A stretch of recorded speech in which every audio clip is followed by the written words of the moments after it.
Film Freaks TV. I'm your host, Jonathan Moody. I'm here with Well, they present it known as the Moo Cow. Moo! my co-host is Paul Ah. Presenza, and we've got some awesome special guests. We've got back again for a second time is, Joe Turek. and also for a second time is, Lenore Miller. all right. And so we've had him for the fog, and we had Lenore for, Matawan. Matewan. Sorry. I keep calling Matawan. It's just like, I think that's how my brother or other family members kept calling it. But anyway, Matewan and the fog. And now we're going to be talking about Chasing Amy, which, yes, Chasing Amy. Kevin Smith, baby. Kevin Smith. It was, for the longest time, it was my favorite Kevin Smith movie. After Mallrats, well, for first time Mallrats was my favorite for a long time. Then Chasing Amy kind of took over, and now I'm not sure.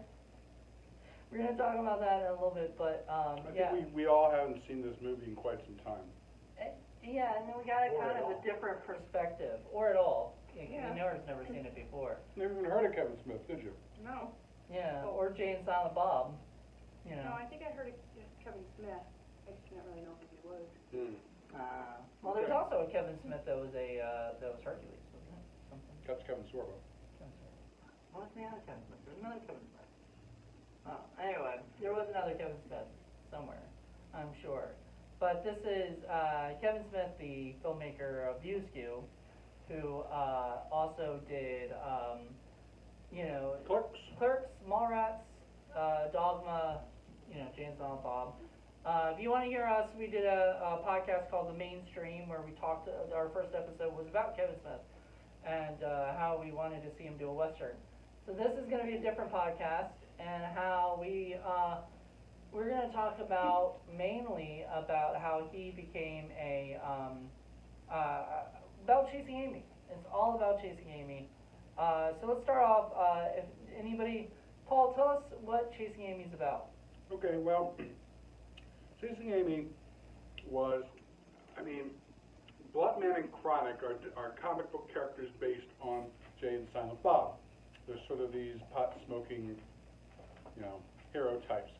And the movie isn't so much about them as it is about the artists who create them and turn them into a comic book.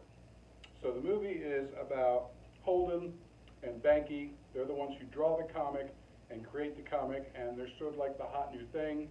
They're doing very well in the world of comics, and the movie opens up with them at a convention with a whole bunch of other comic people, and one of their friends, I forget his name, Hooper, who has his own independent comic, and they sort of do all these shenanigans with him, turns Holden on into this one girl by the name Kind of, like he introduces Alyssa. Yeah. her, but he doesn't really whatever. Anyway, continue. So yeah, he introduces her to him, and he to her, and then he's very, very intrigued. And then, after they meet, they kind of have this little, they have a moment, a shared moment, perhaps.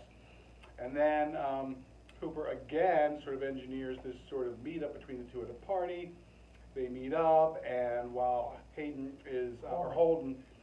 is all, puppy dog in love with Alyssa, it turns out she's gay because she actually has a moment with this other girl. And complications ensue because Banks, he doesn't understand why you're bothering you're wasting your time and energy chasing this girl who's gay. And he doesn't quite understand himself, and basically what happens is the whole rest of the movie is about him pursuing this relationship in his own stupid, ridiculous way, and then the fallout that happens because of this. Mm-hmm. And without getting too much into the spoilers as to what happens, there's a lot of fallout that happens. So. All right, and so I wanted to, okay, so if you haven't seen the movie, then you might not want to watch this video because we are going to spoil the hell of it. If you have seen the movie, you do know, the comics have some really awesome titles. Bloodman and Chronic being the first one. Hooper's got one called White Hating Coon, which we were just all saying, that's just a joke that could not could not be done Oh, yeah, today. there's a lot of humor There's that's a lot of 1996, 90s humor. okay, but not now. 90s humor that today just would not fly. And then, what is it, idiosyncratic routine, which I still don't get, is the lesbian comic. Really, what? So that is what we're, so those are some of the comics, and stuff. Oh, it's up right, okay. Alright, so that's the thing. So basically this whole thing begins with Holden and Alyssa meeting. The sparks fly, they become, as friends, but he obviously wants more. He professes his love to her. She, at first she declines, and like leaves and like yells at him, but then as he's walking away, she embraces him. And so there comes to be like, we had a little problem with the movie, because all of us started this whole thing with like the love for Chasing Amy. At least us three specifically. Yeah, I'd Lenore had never never seen it, so, and we had another friend who's not joining us, who wasn't thrilled with it from the first time he ever watched it. A little bit not thrilled. Yeah, very not thrilled. I mean, the whole time he was, right, and. Thinks it's a piece of shit. He Yeah. performed his own riff track, basically. Yeah, and we were kind of like, oh my goodness. And I think we kind of changed our thoughts on it a little bit.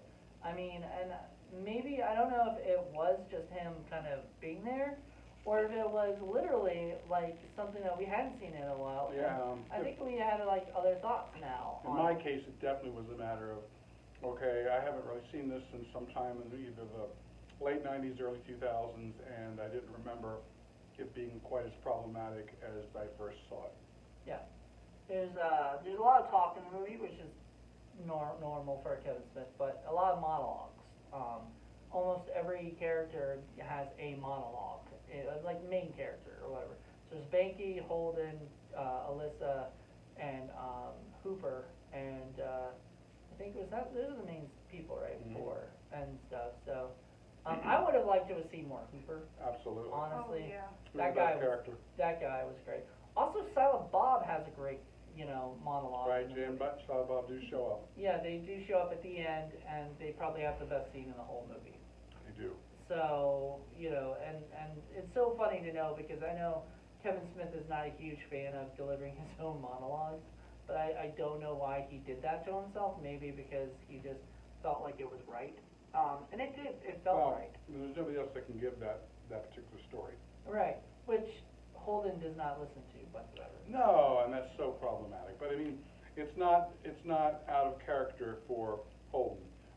The way the movie is, it kind of sets you up to make you think you're going to like Holden, and make you think that he's the main guy, and he's really a jerk. He's really kind of an asshole. douchebag. Absolutely. Which I always kind of like, I don't know, I kind of liked Holden, before, like, I don't know, I kind of was like, oh, I'm kind of like Holden, because I always kind of identified with things, but I think I think I identified a lot with Banky too. Well, and plus, I mean, who hasn't gone through that, situation where you fall in love or you get extremely attracted to someone, excuse me, and it turns out they're not interested in your They gender. just want to be friends. And they just want to be friends.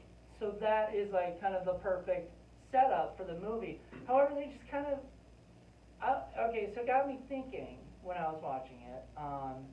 There was the part where he professes his love for her, and she declines him, and she walks away. She's like Pissed off. hitchhiking. She's gonna like leave him and everything. It could have been a whole different movie. It could have been him trying to like explain, I'm sorry, I'm sorry, I feel this way. There's so many different angles it could have gone. However, they made her bisexual, which is fine. Was she? Yes, her character was bisexual. Well, even though that's not what she says, though. I mean, she says, I am fucking gay. And Right. you have to take that at face value if somebody tells you that. Unfortunately, her actions don't bear that out because she comes back to him. So that's problematic kind of right there. At the end, I think she might have like sworn up guys after that.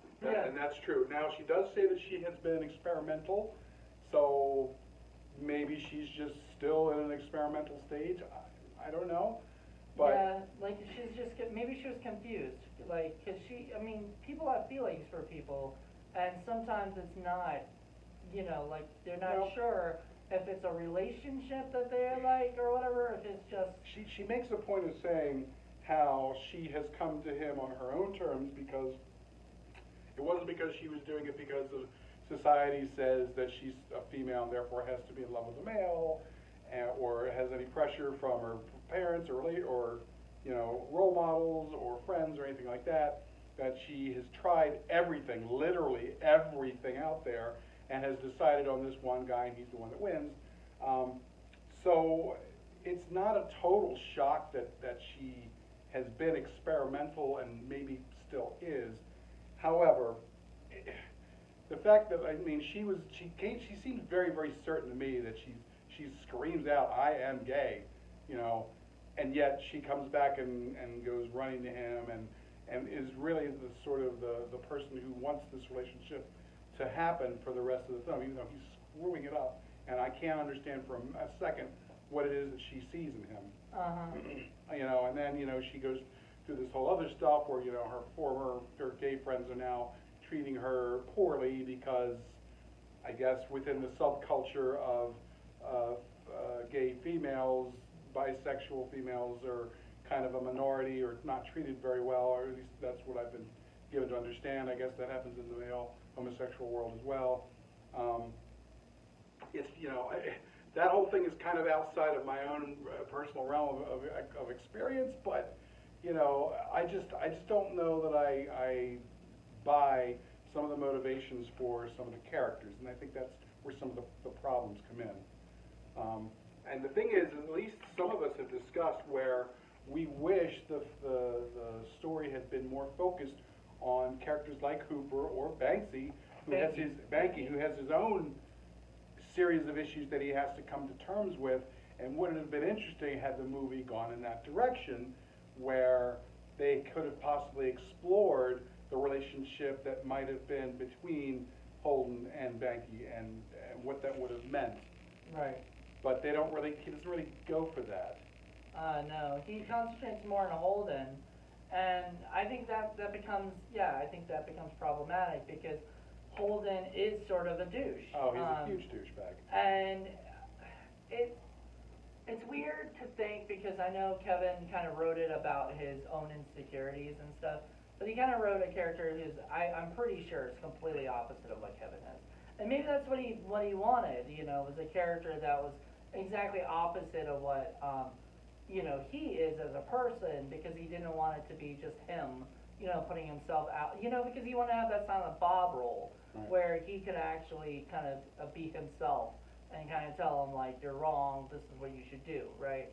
But his character is completely douchebag. Oh my God, he's so dumb. And he's like whining the whole time, like, why doesn't she like me? She's a lesbian, He's douchebag. so self-centered and just drives him crazy. With Alyssa's actions, though, I think I'm still trying to reconcile her switch on the dime, basically, to accepting him, because she basically rejected him but didn't accept him in the rain sequence. But I think maybe it's just that she was looking for something in those past relationships, as we found out through the movie of her history, that she was just trying to find that love, and she just decided, well, I might as well just give this fully, because he's giving, or he says he's giving it to me fully, but I mean, Holden's character really isn't, in my opinion, worthy of that. Right. Yeah.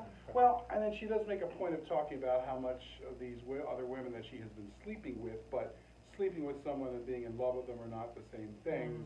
And we don't really see her in a relationship that she's in love with someone. We see her where the other women that she's been with has been sort of like, you know, I don't know, one-night stands or just sex, basically.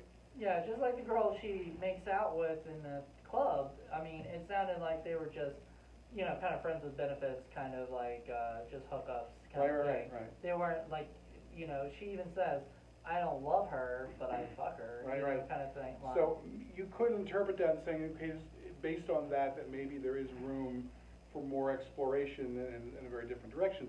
Again, the problem comes back to me is in that pivotal scene in the rain where she screams at him, I am fucking gay. I mean, that's full stop. You can't debate that away. Okay, no, I will debate your debate about it or whatever. Because what I will say is, at that point, he caught her, she got caught off guard, right, with him like professing his love to her, right, like that was not expected at all. She was not thinking that was gonna happen. So of course her immediate like feelings is, I'm fucking gay. That is what I am. You can't change me, you asshole, right? That's what she's telling him. And then when he walks, because you see that walk for a while, right? And you kind of, like, you're with him going, well, all right, now you got to figure something else out, right? You got to figure out what you're going to do. In that meantime, she's thinking about that, which you never see. You don't Right. ever see that. You never see her thinking, you never see her doing that, but that's got to be implied, that she was thinking about it, and she was wondering, and then she runs and embraces him, and she actually does feel these things, because you can see in the montages that he has, of them hanging out, getting to know each other, there are feelings there. So what you're saying is she's not being true to herself? She isn't, but she's not sure, she's confused, that's what I was trying to say Yeah. before. She's very She confused. doesn't seem confused to me when she says that, though. I mean, that's Well, not, because that's that not was being anger confused. at him, he was being an idiot, that's how I feel. All the more reason why she shouldn't be messing with this guy in the first place. He's an idiot the entire time. And not only that, when he's sitting there, in his own stupid, self-centered way, trying to figure out what he needs to do, Jay and Silent Bob show up, and of course Jay's being an idiot like he normally is. But, Silent Bob becomes Unsilent Bob and gives the best part of the scene and basically tells him what he needs to do. Gives him exactly what he's supposed to do, all the wisdom in the world. And what does he do? He completely misinterprets it, misses the point, and does the exact opposite in Exactly, the yeah. most cringe-worthy scene of the entire movie. Painful scene. Oh my God! Idiot!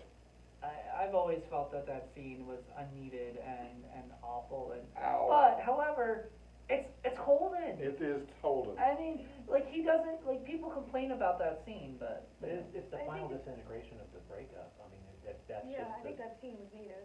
yeah. Yeah, I mean, I don't know why people would say it wouldn't be needed. Maybe it's the topic's a little taboo, if you will, but I mean. No. I think what people are just pissed off about is nobody would do this. Nobody would get, except maybe Holden, because Holden's character is this far removed from.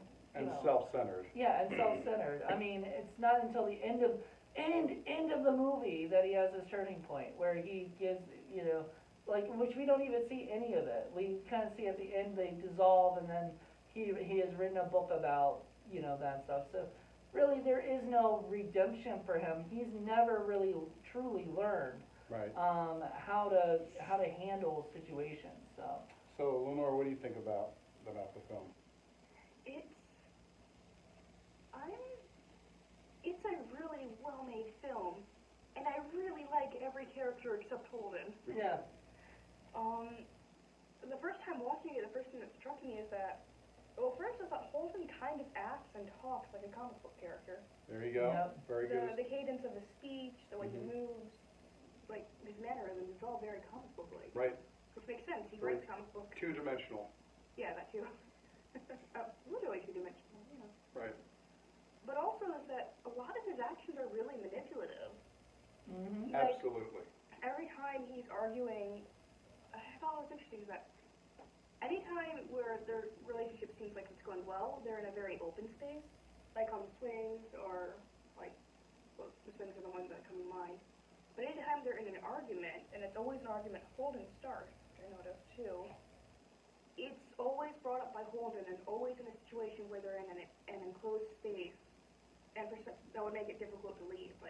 That's true. Right, in a right, car, like the in a hockey- storm, in the or hockey being days. surrounded by people. Right, because he feels like he can say whatever he wants and she can't escape, kind of thing. Right, and let's face it. I mean, Banky is equally douchey.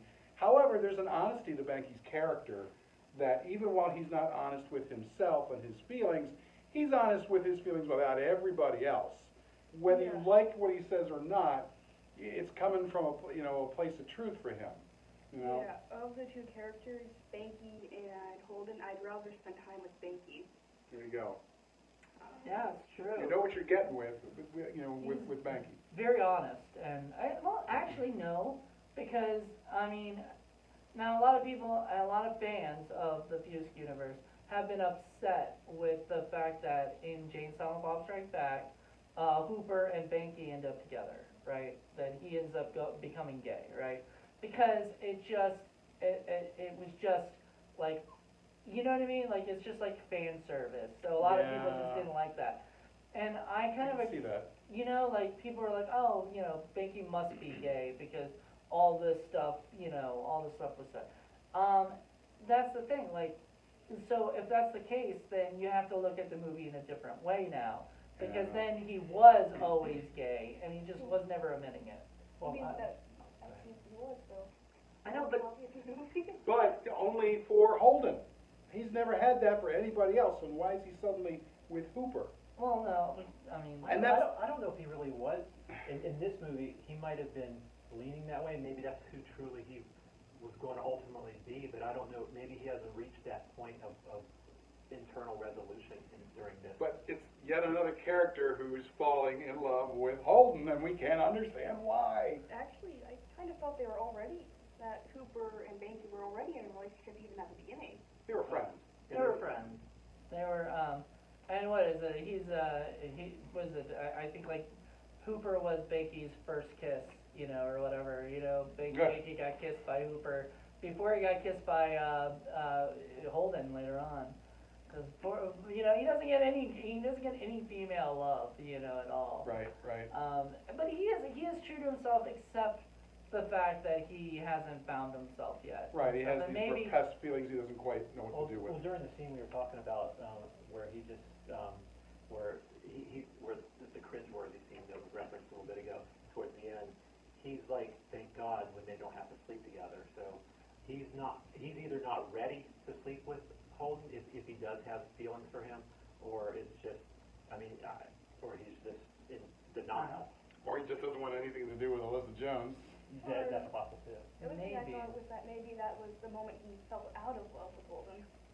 That could be true. maybe, but then they have that little like moment later on where they like do the thing, and you can kind of see there's something like he's missing him or something, Right, you there's know, still like They there's had something gone in going different on. directions. they're going in different directions, like they had to kill Chronic and all that stuff. I mean, see, that's the thing about this movie. We may be mad at some of the stuff that happens in this movie, but we still like talk about it, Right, you know, right. right? And that's the great thing about this film is it's still a movie that people can raise a debate about, you know, like. Right, I didn't remember how infuriated I was with Holden's character until I've seen it now after so many years. Yeah. And I'm like, God, how are they not throwing popcorn at the screen? Like, how could you be such an idiot? But I think, And why do these people love you? To your point there, I think that just depends on the level of maturity and the age that you see the movie, the lens Sure. you see it through. Because thinking back, I hadn't seen it it's probably been 15 to 20 years, and it was before I was in a relationship at all, a serious relationship. And looking at some of the conversations that he has with her, I could see with Holden's conversations, I could see his point of view in thinking back to the way I was, the lack of relationship knowledge and experience that I saw through, and I was just making decisions that in hindsight were just completely stupid, and maybe I don't believe I was to his level of idiocy. At least I hope not. People probably tell me otherwise. I don't know. Well, but I mean, seeing it there and versus seeing it now, 20 years later, I look back at it. I'm like man, Holden is a douche. Oh, yeah. And I mean, and I have a profound love for other Kevin Smith films, for predominantly Mallrats and Clerks 2. I mean, I absolutely love those. And not seeing this one in a while, looking back now, it's like the dialogue. I mean, there's extreme slow scenes that happen with unreal dialogue and scenes, comic book dialogue, like to your Right. point. And it's just, Monologue. yeah. Yeah, like, And it's all about insecurities. It's about Holden, who's a big walking ball of insecurity. That's the theme, yeah. You know, Joe Lawrence Arden's character was insecure about herself, which is why she was trying everything under the sun until she gets to the point. She's the most mature of all of them.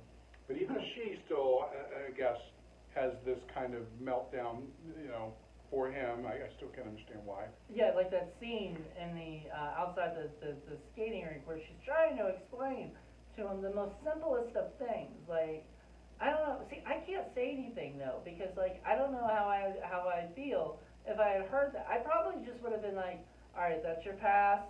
I'm gonna let that go. It's just not, you know what I mean?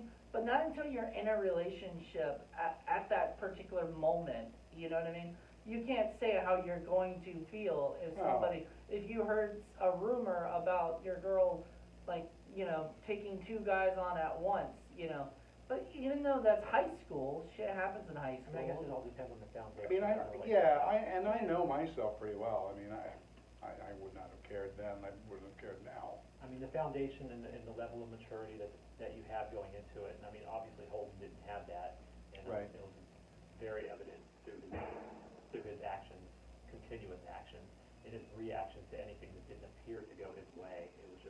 It was very difficult to watch some of his responses and stuff like that, and I guess at the time, I mean, Ben Affleck sort of, I mean, that's right before About Time Good Will Hunting came out and stuff, so I mean, it was right when he was really starting to break into the mainstream with that, Pearl Harbor and stuff. A good performance by Ben Affleck.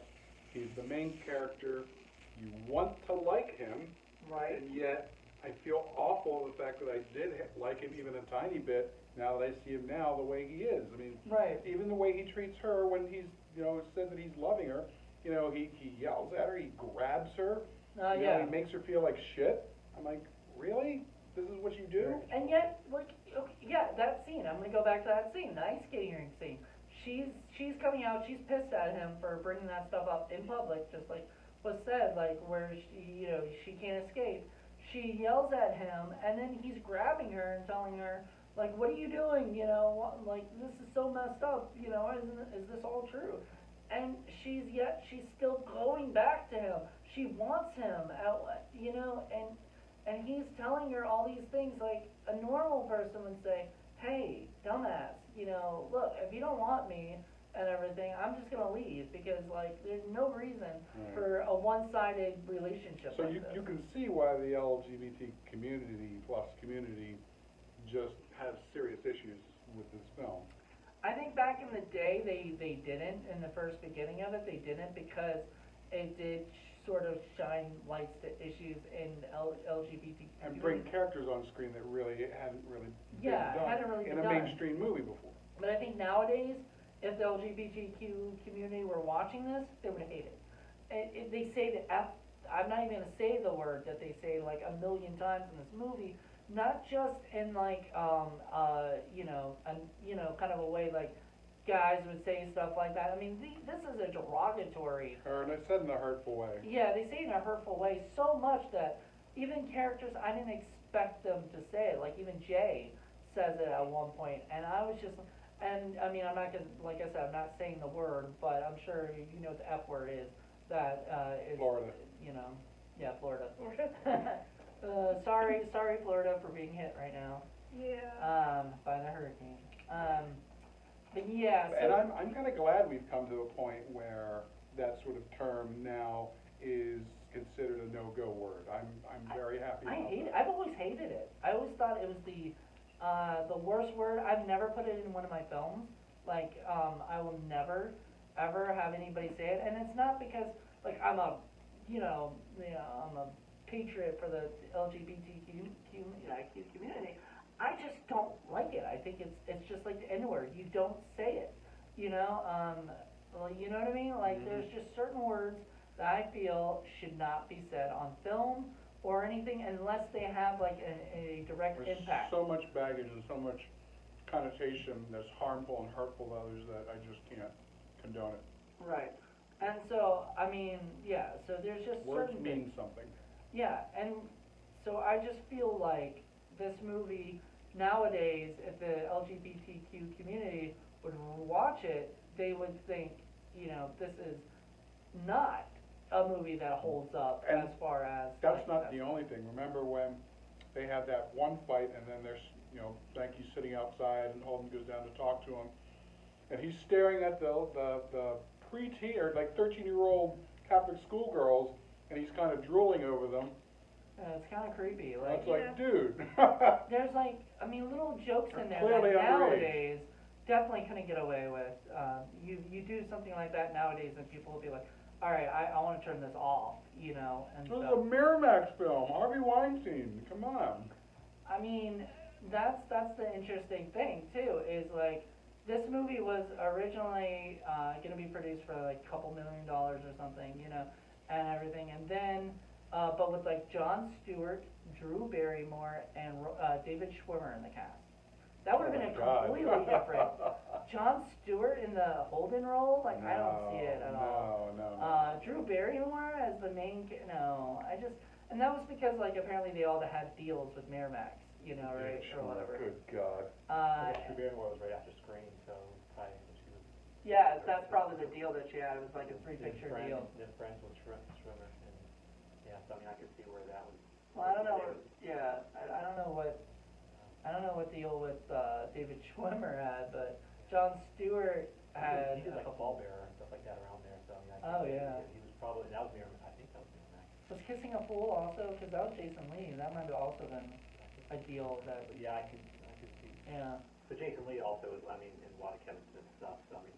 Kissing a Fool was a great movie. I need to rewatch that. Have you guys ever seen that? Oh my goodness. Do you like Jason Lee? Like he's the main I star. do. of I that really one. like Jason Lee. So you gotta check that out at some point. I think David Schwimmer is like the sidekick in that one. That was really tough. I mean, Banksy's not a nice or easy character to like, but Jason Lee really made him into an interesting. He sort of character. did, but like I actually now rewatching it and so on, kind of didn't like him as much. Like there were times I was just like, you know, like. Giving the porn to the little kid. I mean. Giving the porn to the little kid, and then, I mean, even then I was just like, I always thought it was funny, you know. But I was always now I'm like wondering, why would he do that? Like, or not, I mean, first of all, why would he pull it out? Like, what was the point? I know. Just to check and see how many books he had, and if he needed to go buy some new ones or something. Like, what was the point of him pulling And it? why share that information with your friend? I'm bringing all this stuff to masturbate with. Well, because the guy asked him. That was the only reason he, like, you know, He he's like, lied. we have so many books. You know, we're only going for like a couple days or something, you know, and everything. I think that just fits into the Kevin Smith universe of the time. And, Sure. And now, I mean, this was the '90s, and it was a different Sex joke. world. Sure. Remember the whole scene in Clerks where the kid wants what was the Happy Scrappy Hero pup, and instead he's got to listen to the guy scream out all these horrible porn titles. It was funny. That's there you go. 'Cause there's that scene right there, and I think Mallrats probably had a scene, kind of, not with kids, I don't think though. No, they just beat up the Easter Bunny. Oh, that's right, they did beat up the Easter Bunny. So there is a little theme with little kids and stuff. Right. The Easter Bunny makes an appearance in this one too. Oh, yeah. That was one one of the best the one of the scenes. figments of the imagination. That is, but see, I mean, I never thought about how, like, because it was said, I think Gary was the one who said it, but, like, he is angry in that scene. He gets really nasty in in that scene. Like, why is he that angry about him? Like, it's true, like, most people would just be like, dude, why are you wasting your time? Just, like, leave it alone.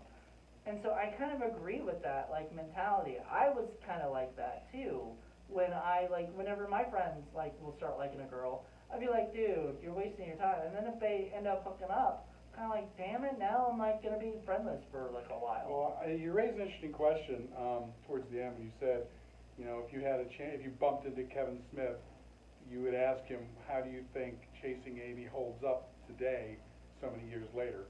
Do you still think that it works as you originally intended it to work? I don't know. I don't know what he would say. I wonder if he would, you know, if he. I know it came with commentary. I haven't heard it, but is the commentary, you know, is it from within the last couple of years, or is it older commentary? I think it's a few years, because Yeah. it's a newer commentary. I'd be very They had curious. done a Criterion commentary, and then, I guess when they put the Blu-ray out, it wasn't Criterion, I don't know why. I'd be very curious to hear what his commentary for the film would be now, Yeah. as opposed to 1996, 97. Interesting. I would like to hear that too. So Kevin, I have it, so I guess I could listen to it sometime, maybe tonight or tomorrow, and let you know kind of a little bit more information. Maybe let you borrow it at some point. Right. But yeah, that's the thing. Like, I don't know. Like, does this movie really hold up now. I mean, I think in that commentary he's more going to be talking about the making of it and, you know, his feelings at that time. I would have loved to hear more of a real perspective of like his deep thought. Problem is, like, this was written about the time that he was dating Joey Lauren Adams, and they were yeah, the and all main that. character. So, and he had insecurities. I think I've heard all these stories about how he had insecurities about dating her because she had done more stuff than he had and stuff like that. So it was kind of true to him, but like I said, he put it into a character that he wasn't. He wasn't Holden. He doesn't. I don't think Kevin. I would hope Kevin doesn't identify with Holden because even at that Nobody time, identifies with Holden. I mean, somebody probably does because there's probably douchebags out there that's like, I do Clueless. that too. Right. You know, I'd fucking have sex for 3 with that guy. You know, why not? You know. Well, some of his actions at the beginning, though, I know referring to him as a douche and as an idiot, because I mean his actions were, as we look at him now, but looking at it as if when we were in that stage of life, I mean, at that time, without, I mean, not in today's present time, obviously. It's just we would make probably rash decisions in the guise of love, if you will. And it just really, I mean, his obviously went a whole different direction, and I mean, there's a level of seemingly abuse almost, I mean, with his actions and all that. I don't think it it was was seemingly, really. Yeah. Right. So And you want to make the distinction between Holden, the character, being stupid and making these awful decisions, and Kevin Smith, the writer and director of the film, making awful decisions and saying terrible things, because those are very, very different things. Yeah. I don't think this is a bad film by saying that I can't stand the main character of it or his actions. Yeah, I think we're supposed to dislike him. I still like I the would hope film. so. I still like the Mhm. film. I find it very interesting that I feel fairly, somewhat different now than I did back then, and that's just maybe a reflection of me, but I still like it in a different way. So, to me, this still fits in the film freak's world. I guess if I had to choose like my favorite Kevin Smith film now, considering that was Chasing Amy, Mallrats, because Mallrats, I feel like Chasing Amy may be a movie I can turn on every once in a while and watch, and like especially the beginning with the tracer and the that scene is just freaking phenomenal and stuff like that. But like the scene, was it just the like it's just all the rest of it, I feel like is just too much or something, and it doesn't, like, I just don't identify with it as much as I did before. Sure. And I never identified with Holden necessarily. I think I said that earlier. I did, but what I meant was like I identified with the feeling of liking somebody and not being able to be with them, and then like hoping that I get that chance. Yeah, and and stuff like that. I So- prefer Mallrats too, but mainly because it's more satisfying.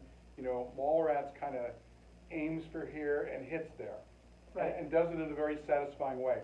This is a movie that aims for here, but could have been up here. It just doesn't get up there, and to me, that kind of takes some of the joy out of it for me. And this could have been such a great movie, and it's a decent film. I don't love it quite as much as I used to. I still like it in just in maybe a different way. It's just a little bit more frustrating for me. Mhm. And I put it distinctly behind the two Clerks movies and Mallrats, in my opinion. They're really different films in a lot of ways. Sure. But Clerks obviously resonates with me from my experience working in a video store at that time, and just it fit right in with where I was in life. So I mean that will always hold. The film itself, Mallrats probably is the better of between that and Clerks, but I mean, I can see where you guys would come from that. This one, I think, Chasing Amy, I think they could have trimmed it a little bit more. It could have been shorter. Yeah, with some of the shots, I wish it was done a little bit differently too. I mean, there was not a whole lot of camera movement, and I know that's not synonymous with this word. I wish there would have been a little bit more movement, because there was a lot more scenes in this one than there was in obviously Clerks. I will say that even though there was a lot of talking and there was a lot of scenes like that or whatever, I still think like each scene has a specific moment like that is there for that. Like even, I mean, you know, even the train scene sets up for him getting a pager that, you know, has him go talk to her, and then sets that whole relationship, sets the whole act two into, you know, into motion, you know. So when you look at the film from a writer's perspective, it's actually pretty, you know, done like a normal, like a really good script. Like it starts out with the beginning, the first act is Holden meeting Alyssa, falling in love, but then realizing that she's gay, you know, right? So the second act is him kind of getting involved with her, like, you know, having all these things, and then kind of, you know, like having her fall in love with him.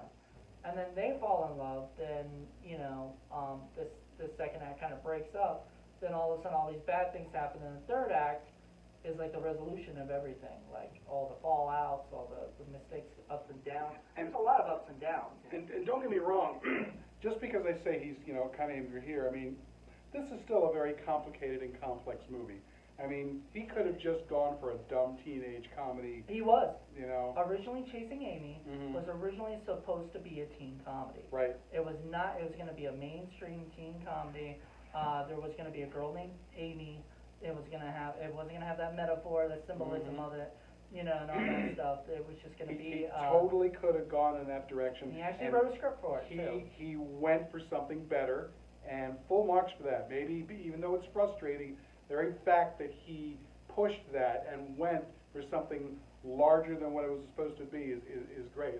I do wish, because the potential could have been so much more. But, you know, you got to give the man credit for doing more than what he, you know, maybe the Miramax originally wanted. I love that line of, you know, where she says, when are you going to write another comic or whatever? And he says, when I have something more personal to say. That was him. That was Kevin Smith at that particular time, trying to write something because he had just made Mallrats, you know, right? And Mallrats had bombed, you know? And he felt like maybe the problem was Clerks was very personal. It was a very personal story. It was him working at a convenience store, making a movie. It was with his friends. It was very personal. There was a lot of Kevin in there, period. He made Mallrats because he got $5 million to make a big movie. And he wanted to try it. Like, he wanted to do a teen comedy. He made a movie that was really well done. I thought. Like, I loved it. I'm sad I didn't watch it in the theater because I was too young for it. I did. It was great. You know. And so then he made Mallrats. It bombed, didn't do well. And he was like thinking to himself, I need to write a personal story. He freaking puts it into like the movie, you know, right? Who does that? Nobody normally does that. Nobody's that, like, you know, and it felt right for that character to say that, you know. And so at the end of the movie, when he said I had something more personal to say, and he shows Chasing Amy, the comic and everything, it kind of all comes full circle of like, this is Kevin Smith making a movie that's his, you know. And it's all about insecurities. It's about his insecurities. And he's very insecure. He's still probably a little insecure about how he does stuff. But you know what? He makes movies and he makes people laugh, and everybody loves him. And if people just keep telling him that, maybe sometime he'll start like kind of, you know, I mean, he does kind of. I think he does realize like people really love it. So who gives a crap if somebody doesn't like it?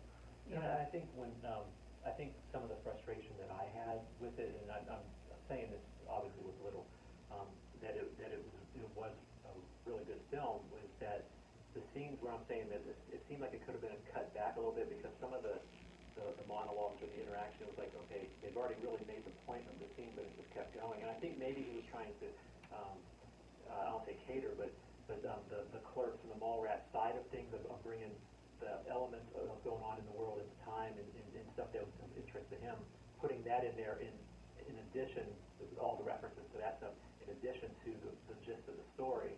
But I just seemed like some of the scenes was like, okay, are they still talking in the sequence? It's like it should have probably cut to something now and executed a little bit more biting, if you will. I mean, that's a little bit of a smaller take at the bigger focus, because overall, it's still a good film. I just think it might be a little bit dated in the world that we're living in today. Yeah. And I don't know that he would make that film now. Yeah. What are you saying, Lenore? Well, now that I'm thinking about it, the monologue scenes, I imagine all the characters felt stuck in having to sit through those monologues that I did not want to listen to, I think made me empathize with the characters stuck there more. Because you were stuck there too. Yeah. By the monologue, just like they were. Yeah. Well, also, it's really interesting that we say that because you've never seen it at all. This is your first time watching it, and you know it is in this time and in this day and age. You know, how I hate asking this question, but how old were you in 1997? I hadn't been born yet. Oh wow. See, I was born in 1998. Yeah. Oh my God. She wasn't even born yet. You weren't even a zygote. And here we are. She's watching this movie, and so we probably all three of us have a different perspective on it because we. Is she like his daughter's age? Yeah, probably. Yeah. I think I think Harley was born out in 99 or 2000. Yeah, so about that. You're about her age? You're about her age. You might be her age. She might be 2021. So there you go. You could hang out with Harley sometime. That's interesting. Yeah. But yeah, that's the thing. Is like, yeah. See, and Kevin kind of learned from this experience of making this movie.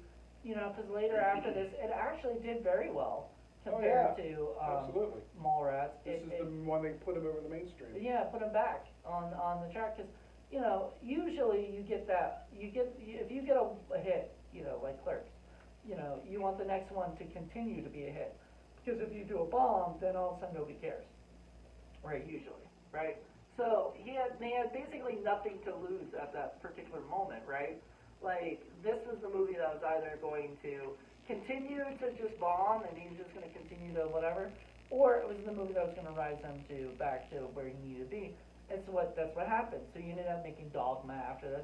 That became a big hit, and then, you know, he's continued to do that, and then, you know, so, like, that was the thing with Kevin, is he was able to kind of learn from this experience, do really well, move on to, you know, other stuff too, and maybe even continue to make personal. Dogma was very personal to him. And it's funny because we mentioned earlier about how you could chart the douchiness of Ben Affleck's characters in Kevin Smith films, and how he was so douchey in Clerks, in Mallrats, and then Chasing Amy, and then Dogma, and then even James Bond, but yeah, Dogma, he was a Jersey Girl. He was kind of a douche too. Like, he yelled at his kid, you know, and stuff like that. I mean, I don't know why Kevin just kept doing that to him.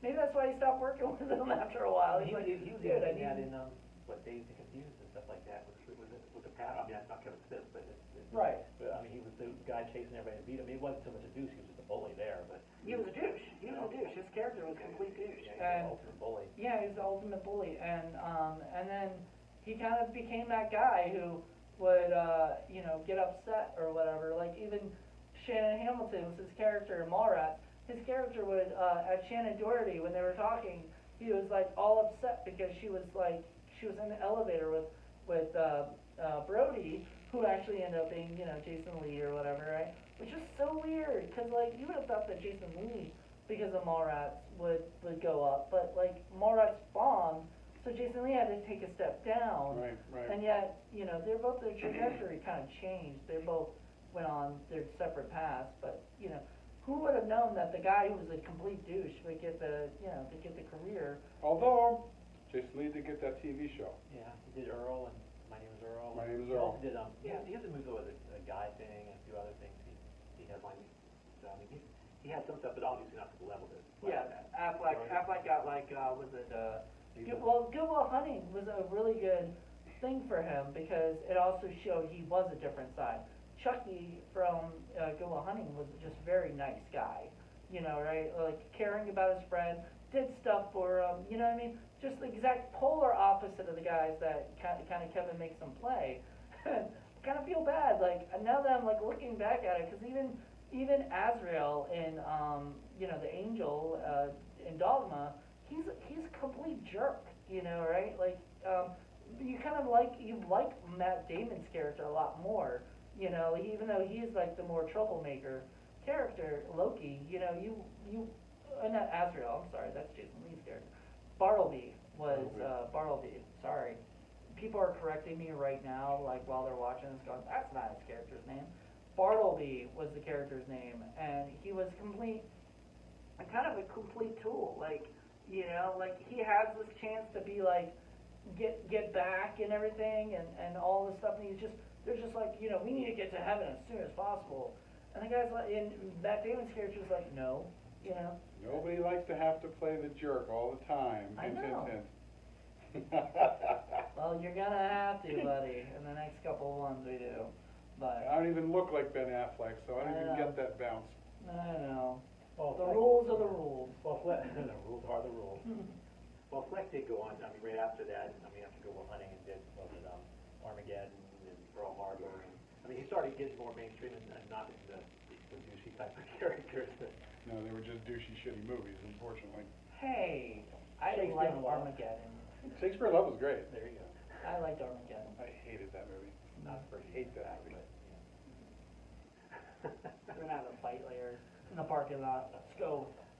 Alright, but yeah, no, I guess, you know, we're almost at an hour, almost there, right? Right, Like, pretty close. much.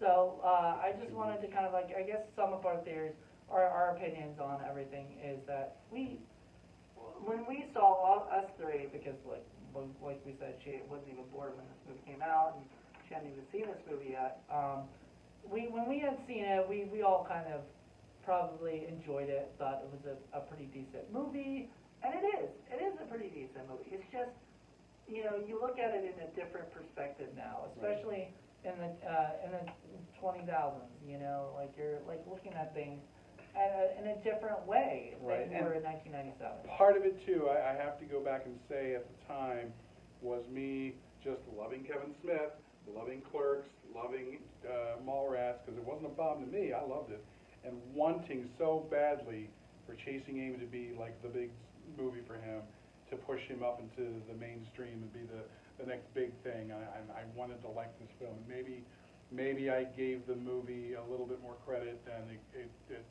might have deserved now. But having said that, I still think that it's a good film. I still, you know, think that, you know, while I do have some problems with it, I mean, it generated this discussion. I mean, how many movies do we watch where we just, yeah, you like it, yeah, no, I like it. I mean, we could be talking about this movie all night if we wanted to. We paused the movie like 5 different times and And talked talked forever. and talked and talked. Right. Right. I mean, because it does give you that kind of thing, you know, to it, especially nowadays. It gives you that idea of like, how is this? Like, how is this possible of a thing? Like, why would he be acting like this? Why, you know, right? Like, why is he being so douchey? You A know, lot of food for thought. and the truth is, I mean, it isn't. I mean, Ben Affleck does a great job. Don't get me wrong. Oh, yeah. When I say like, I'm not saying like Ben Affleck was a bad actor or anything No, at all. definitely not. Oh, no, Ben all the Affleck acting does was a amazing. fantastic job. Yes. But he plays that character so well, and it just drives me crazy now watching it. So I think I'm gonna be like thinking about it differently when I see it. Like I said, the first few scenes, especially the scene about the Return of the Jedi scene, where you know with Hooper talking about you know gentrification and stuff like What's that. a Nubian? What's a Nubian? All of that stuff. That was one of the best Oh my scenes. God, I thought I was But going to pee anything, myself. that is just like the scene that makes that movie in Yeah. a way.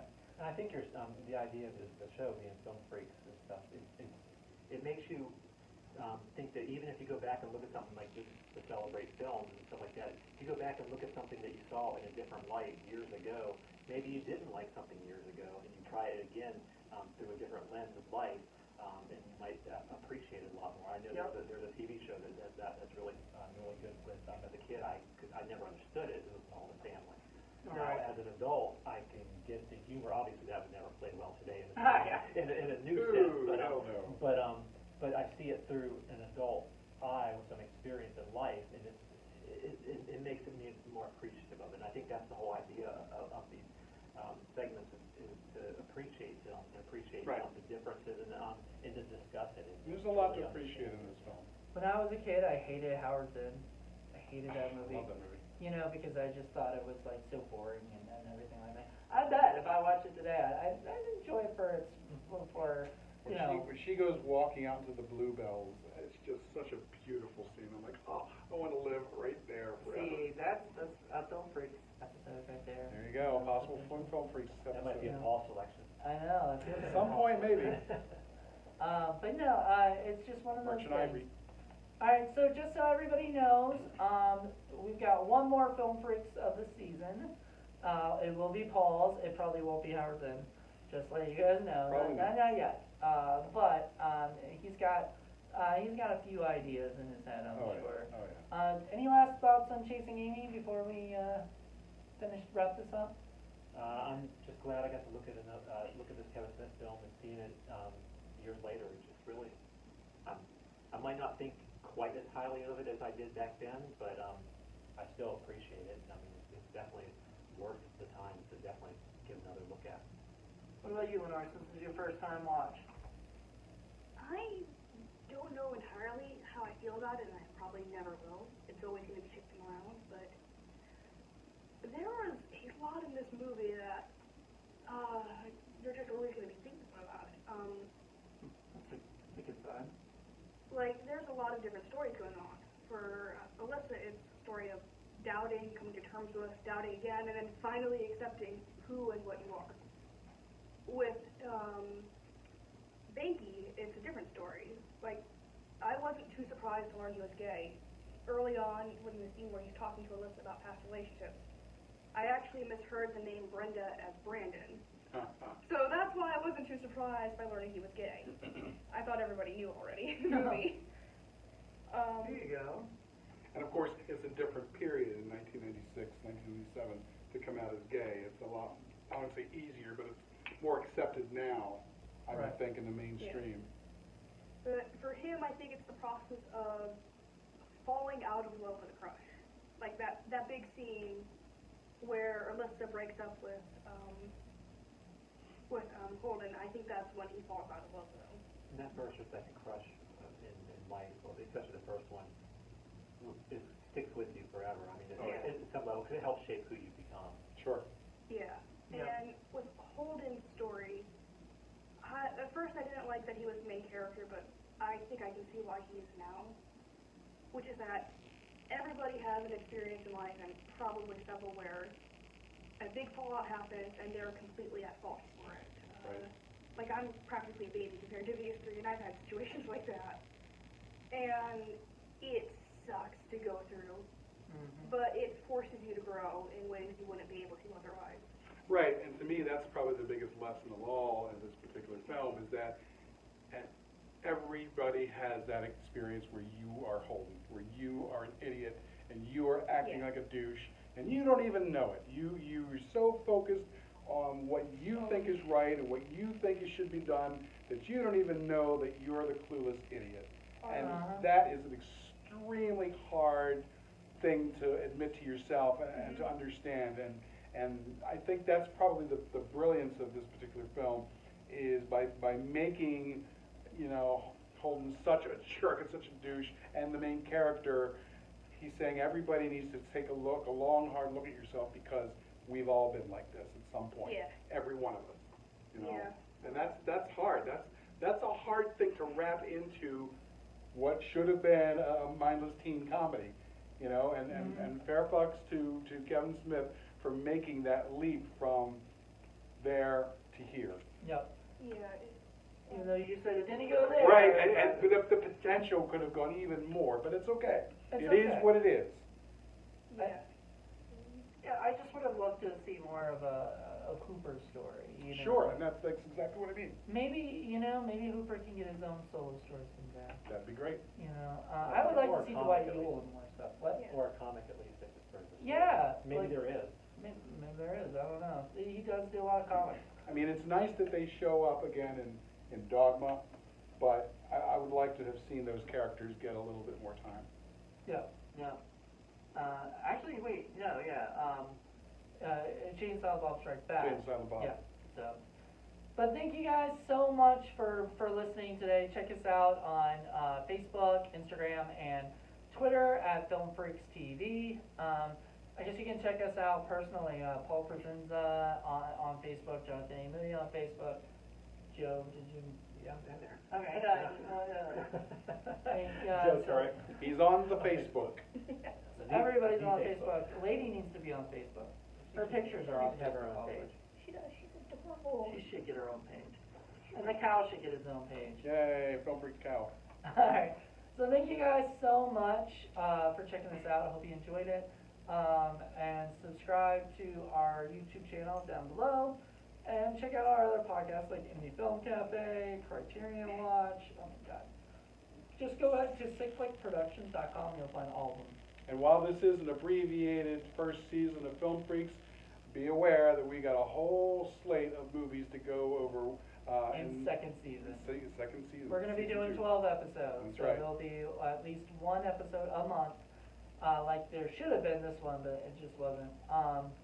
But there will be a lot more, and Paul will be doing half, and I'll be doing half with special guests, and so we'll have some cool, fun shows coming up. So Absolutely. thank you guys for checking this out, and hope you enjoyed it. And lady says bye. Bye.